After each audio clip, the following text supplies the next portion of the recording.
Arestado ang isang individual sa isinagawang counter-insurgency operation ng 64th Special Action Company.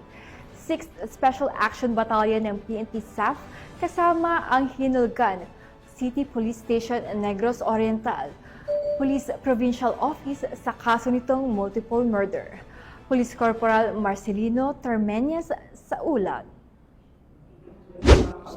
Nagawang counter-insurgency operation ng 64th Special Action Company, 6th Special Action Battalion ng PNP SAF, kasama ang gihulngan CPS Negros Oriental PPO na nagsilbing lead unit si alias Siring Makinot sa Barangay Binobohan, Gihulngan City, Negros Oriental. Ang nasabing naaresto ay isang non-PSR listed CTG member ng samahang unit propaganda sa ilalim ng dismantled Central Negros WAD, Kumiting Rehiyon, Negros, Cebu, Bohol at Siquijor. Siya ay nadakip alinsunod sa isang warrant of arrest na may criminal case number 12-030-G para sa multiple murder na inisyu ng Regional Trial Court, 7th Judicial Region, Branch 64, Gihulngan City, Negros Oriental na may petsang July 23, 2014. Ang suspect ay sangkot sa pag-ambush sa mga operating troops ng Philippine Army noong May 23, 2014 sa Sitio Bitayan, Barangay Hilaitan, Gihulngan City, Negros Oriental. Nasa Gihulngan CPS, Negros Oriental PPO na ang kustodiya ng naarestong suspect para sa dokumentasyon at tamang disposisyon.